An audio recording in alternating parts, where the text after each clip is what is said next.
Welcome to the M3 Podcast with your host, Earl T. Murray III. The M3 Podcast educates and empowers business owners to make, manage, and multiply their money through biblical and practical principles of life. Welcome to the M3 Podcast.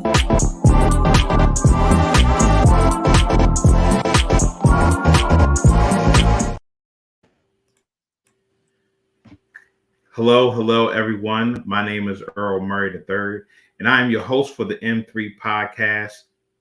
And I'm super excited to come here and just share what has just really been on my mind, my heart, with things that God has just given me to talk about the areas of finances. And so what we have done is, for this first episode, is for the launch of the M3 Podcast, I have brought in my good friend Rico McAdory, who is an expert that talks about identity, unlocking the gifts, skills, talents, and abilities of people, to actually interview me, to talk about myself as a career professional, someone who's been in the financial industry, someone who is a business owner, and now a podcast host. And so I thank you, my good brother Rico, for taking this time to be able to do this first episode of the M3 Podcast. How are you, my good brother? Brother, I am fantastic, man. This is historic. They'll be talking about this for 20 plus years and know that I'm a part of this to help you get launched. That's undeniable. That's unforgettable. So I'm excited to be able to come on today with you, my friend. Thank you. So feel free to shoot, give a little background about yourself, and let's go ahead and get started with the podcast interview. Absolutely. Yeah. Rico McAdory, out of the state of Alabama, married to Denise McAdory for 21 years. We have three children. They're teenagers, two graduates from high school. My daughter's graduating in about a couple of years, or she's actually in her sophomore or junior year this time. Wow, time flies. And yes, author of a book called Your God-Given Identity, and basically that's helping people discover, maximize, and manifest the real you, the you that people need. Didn't realize that when I wrote that about a few years ago, didn't realize it would be pivotal and prophetic to the time that we're in right now, which is dealing with a tremendous identity crisis. And from that, we've been able to help people get one key word, which is clarity. So whether it's in the business or pastoral, corporate, even the parental, even marriage, the bottom line is, once you find out who you really are, it positions you to see why you're here, why you're born. And then it also clarifies you to know what authority you've been given to access what change you've been empowered to create. And so I'm excited to be able to come today and be able to share, because identity is a really big thing. Identity and leadership. Most of it is taught from leadership, is mostly taught from behavior, but we actually focus on helping people focus on becoming. Because when you become your authentic self, that positions you to show up as your best, not just for you, but for the people connected to you. So when it comes to the money game, like Earl's got here, the identity is clear, and you don't abandon who you are, but you leverage who you are and use the tools to actually multiply what you've been given. So absolutely. That's what we do. And again, I'm honored to be here. And I want to ask these questions. I'm going to fire away. And I know the great Earl Murray III is going to actually educate and empower us in such a unique way. So look, give the audience a little background about yourself and why you started the podcast. Sure. So little background about myself. I am a husband for almost 2 years, or a little bit over a year and a half now. I'm a proud parent of twin girls, where they are newborns and they are a bouncing bundle of joy, but they also keep me awake at night. I'm a college professor, adjunct professor here in the state of Maryland. I am a business owner. I own a company which is called the Entrepreneurs Accountants, where we advise our business owners to become financially strong, and we do that by providing accounting, tax, as well as business consulting services. And so we we service a number of clients, not just here locally, but we serve them across the United States, regarding their accounting and tax matters.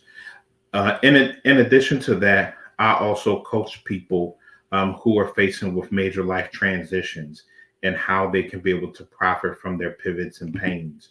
And so I have found that is an area in life where I've gone through so many life transitions, um, and they have affected me financially.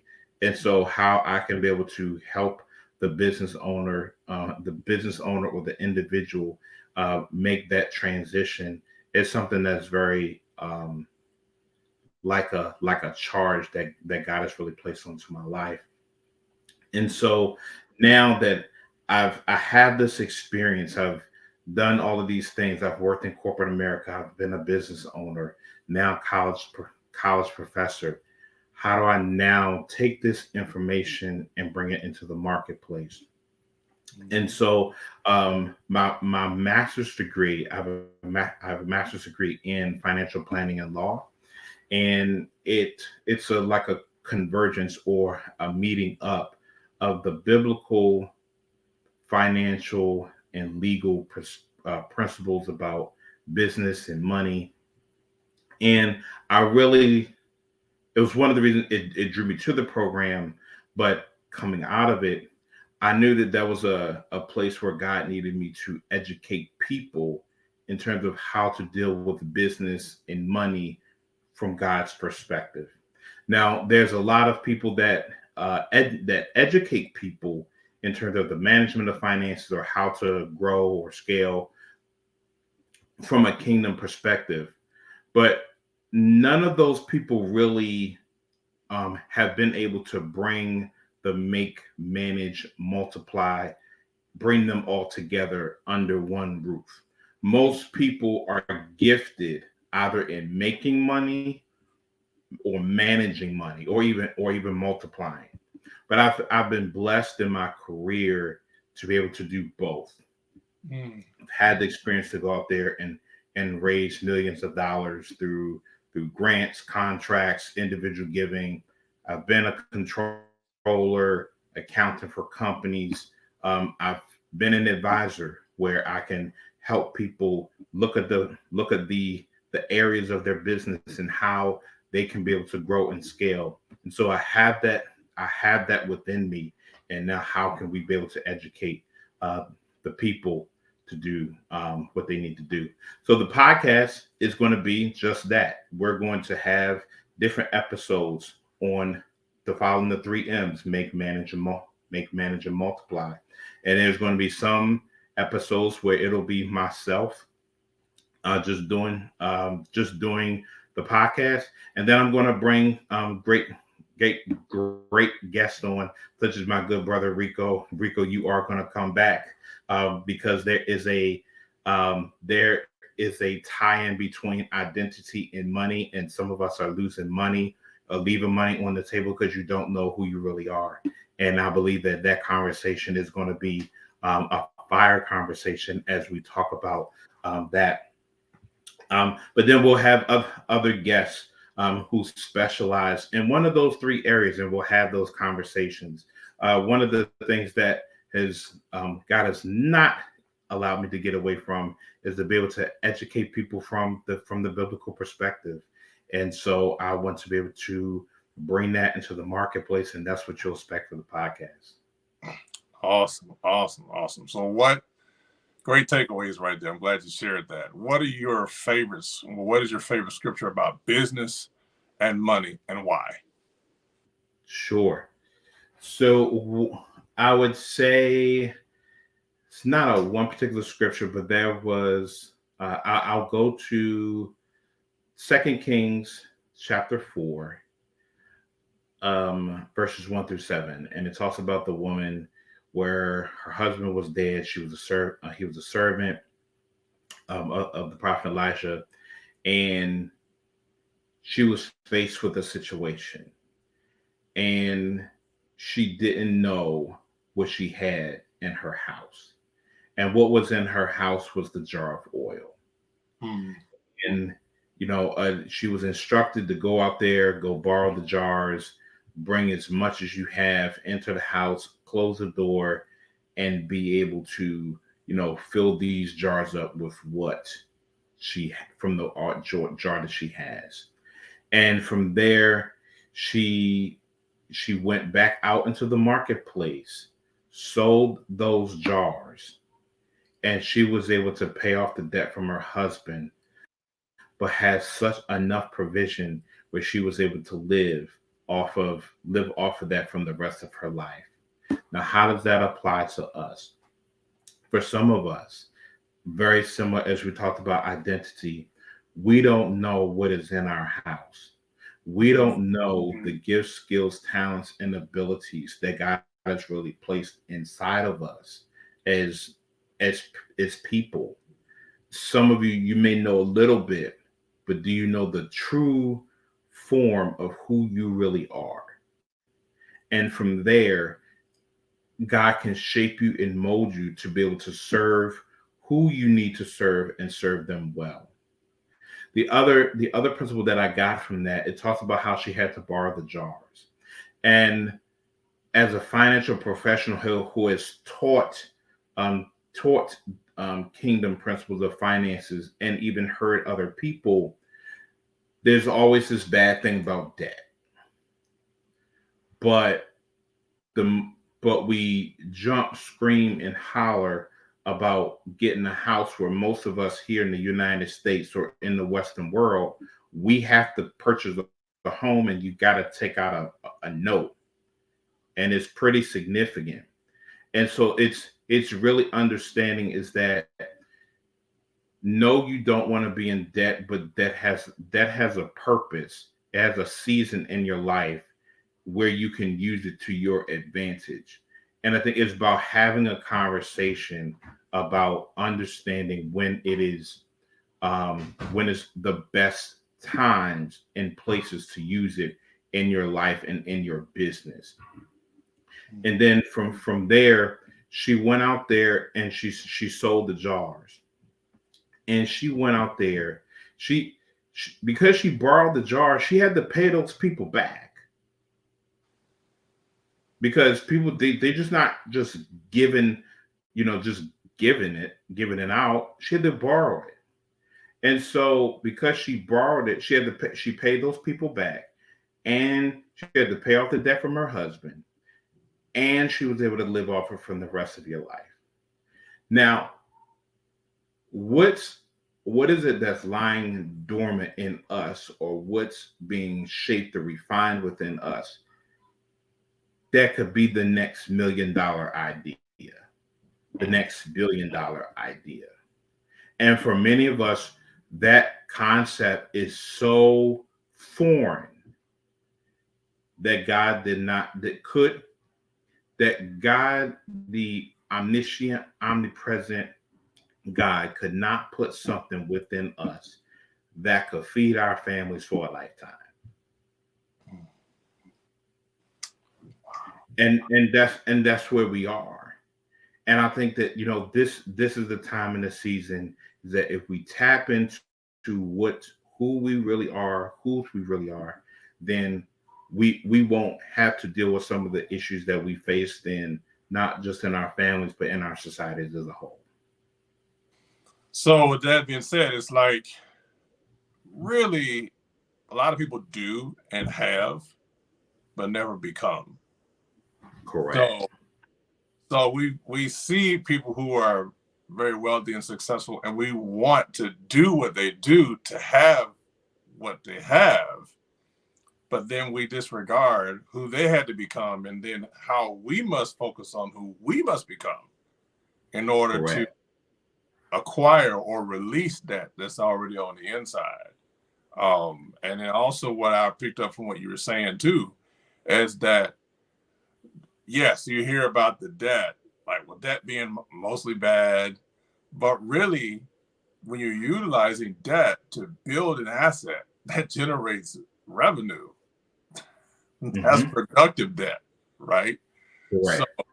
So I can already tell this is different. Your advice and what you're sharing in the podcast is different from others that I hear from, especially in the kingdom. Because if you understand how to leverage, you realize that it's bigger than what you had. The widow, the woman with the widow, or the widow woman, hey, she had to borrow those vessels. And the more those vessels came, the more the oil kept running. And it wasn't until when they couldn't have any more vessels, that's when the oil stopped. So I love the fact that you said that about, you saw the borrowing principle within that. And get this, she only borrowed based up into her ability. She wasn't living beyond her means. She got enough to do what she had to do. And so the return on investment, she was able to sell it, that she was able to take care of those things. When I got the revelation off of that, it was so profound. It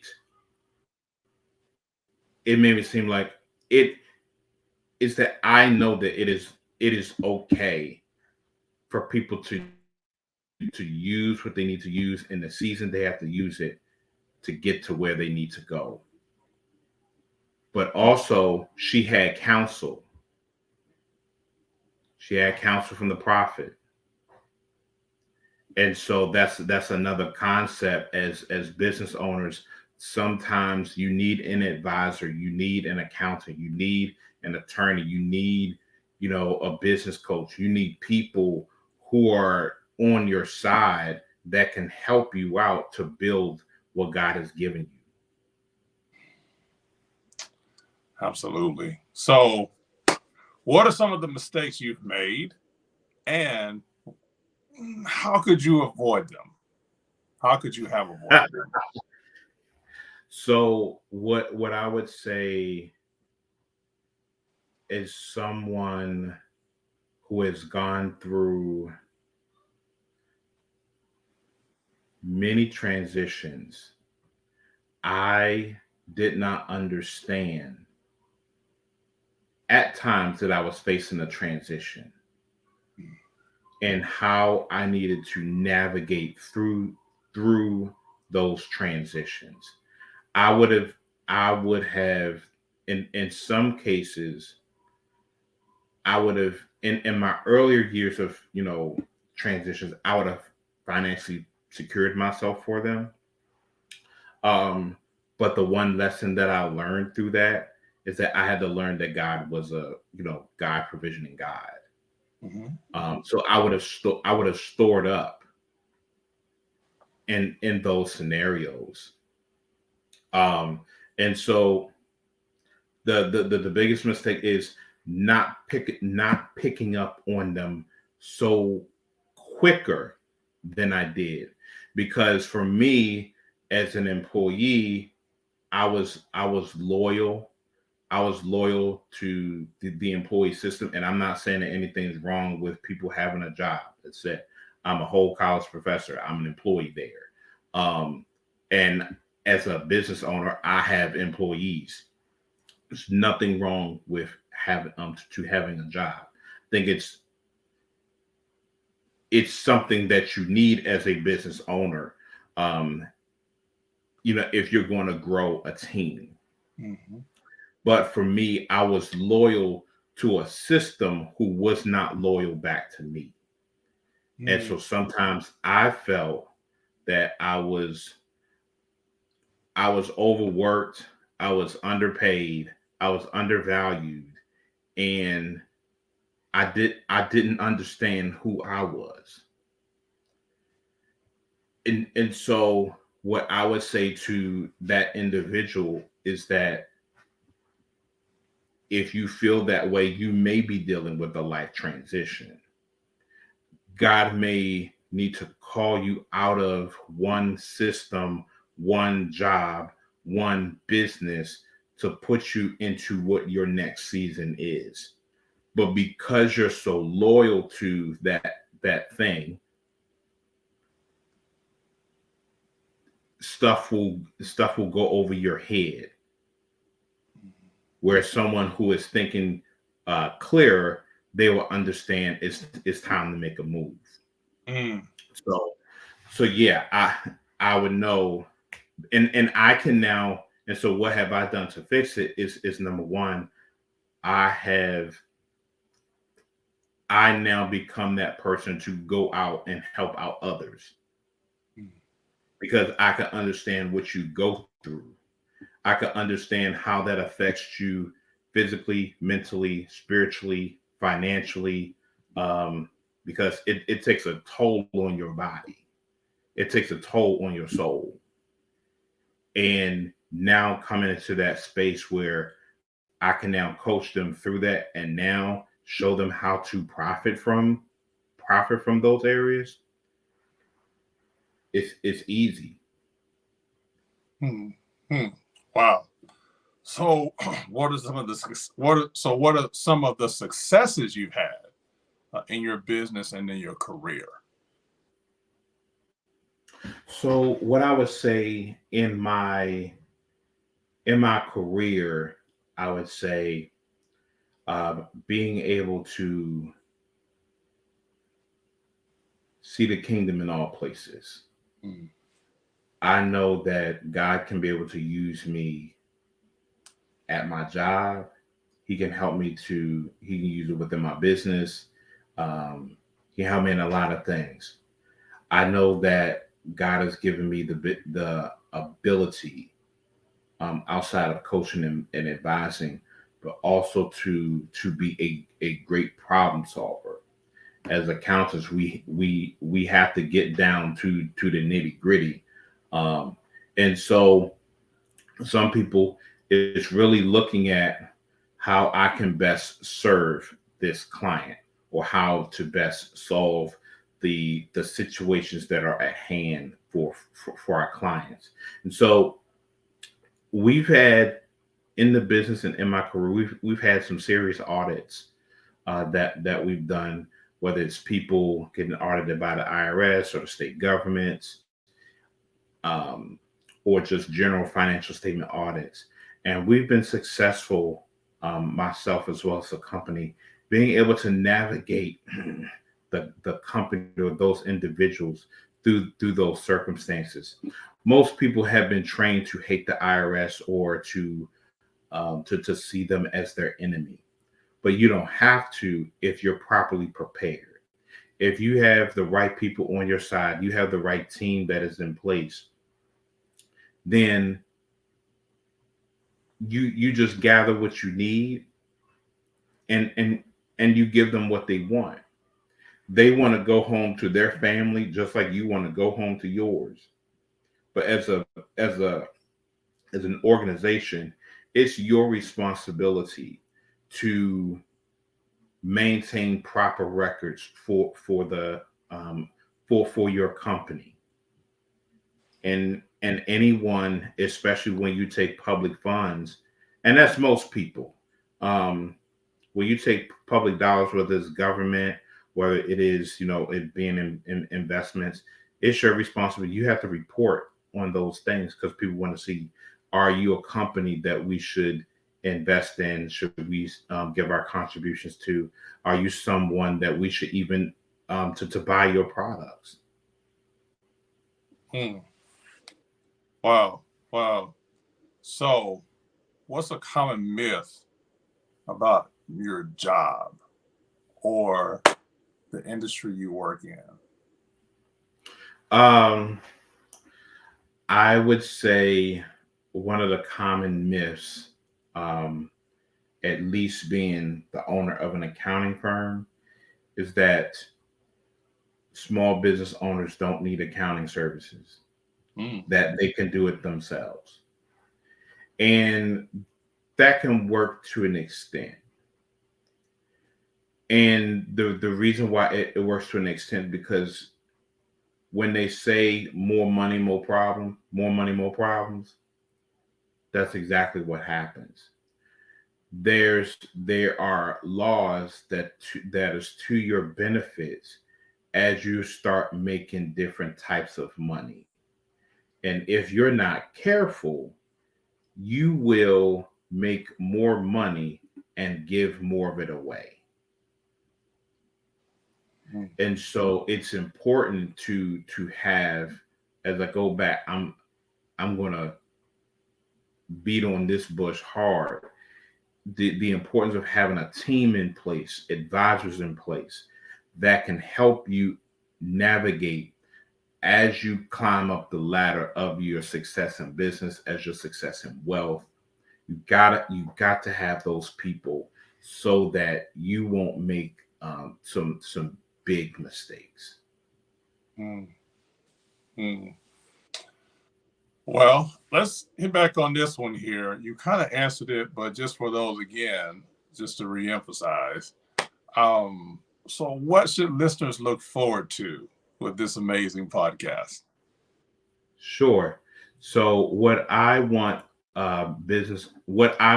for our listeners um, to look forward to in the podcast itself is to know about different ways on how to make, manage, and multiply their money.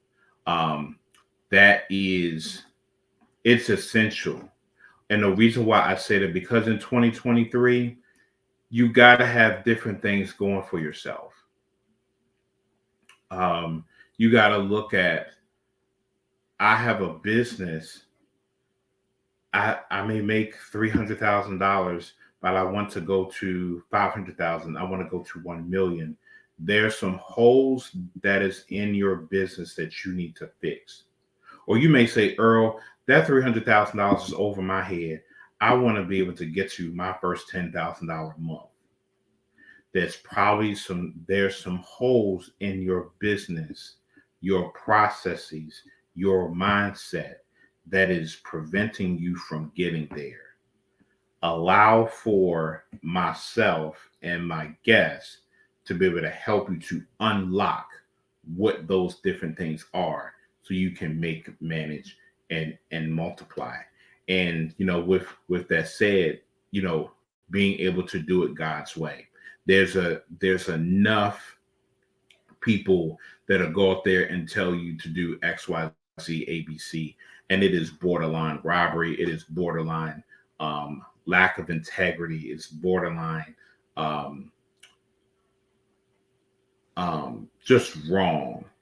And I believe that when you do things God's way, God can be able to bless you um, unconventionally. And so I've seen God do some unconventional breathing on my business, on my life, and I just want to be able to bring that to the world. And so that's what we look forward to in the M3 podcast. Wow. So much gold, so much gems and nuggets that you shared today that I know I'm interviewing you, but I'm kind of like mentally taking notes because look, I'm one of the people you kind of like gave the gut punch to. You did that born identity type surgery on me. Where it was like it's not like a shotgun approach, but it's like a sniper approach. And then by the time you realize you got, it's like, man, what happened? I didn't know I was already got, man. And but I really appreciate you sharing that information today, because with the advancement of technology, so much is happening so fast, and we're always learning. I'm not against learning. I'm a lifelong learner, but really, to be transparent with you, as a creative visionary, details really aren't my thing. And Mm-hmm. I gotta waste time getting away from what's most productive from creating to kind of like, now I gotta like manage the like books, like balance this book, or oh man, that right there is just I don't have any hair to pull up top, but I got hair in my beard, but it's I don't want to mess that up. I know, But right, man? I had to cut some of mine because of the babies. Mine was a little. I had some hang time, and they but came and I had to slice it in half. So I understand how you feel. now my wife says that too. Like she's good with as long as I keep it like this. But it's like I used to let it be a little bit, but I can't grow it like yours or like that length or even James Harden. In fact, I had a guy tell me like, man, I could have promised you look like James Harden. I probably heard that like 5 times, man.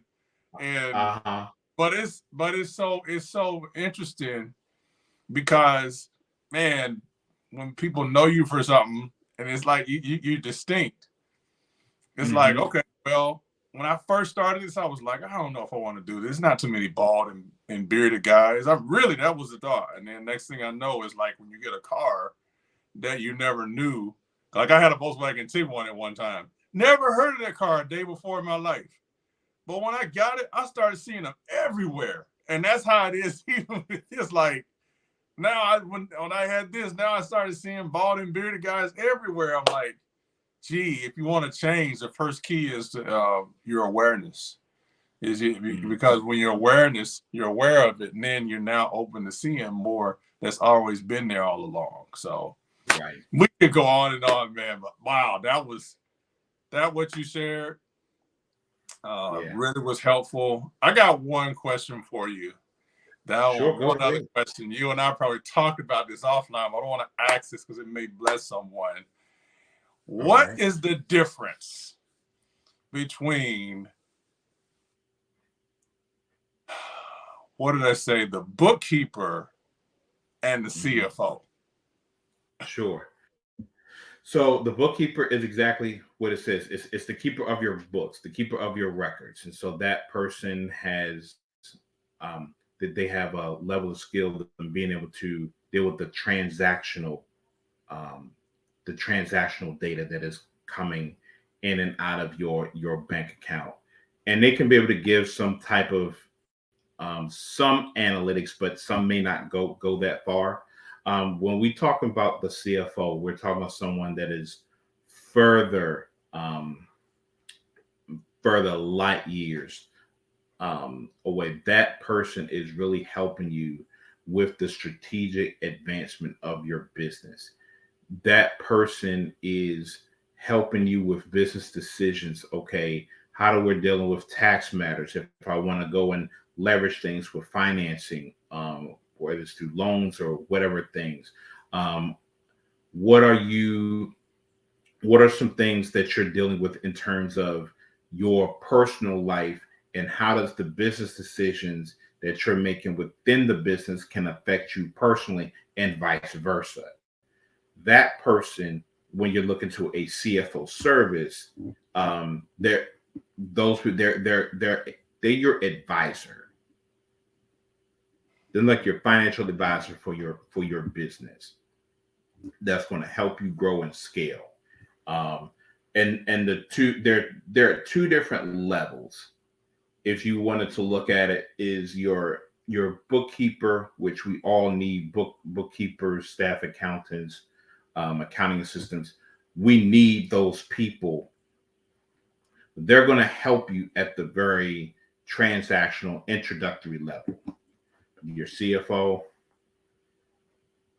they're using their brain power, whereas the bookkeeper, they're using their hands.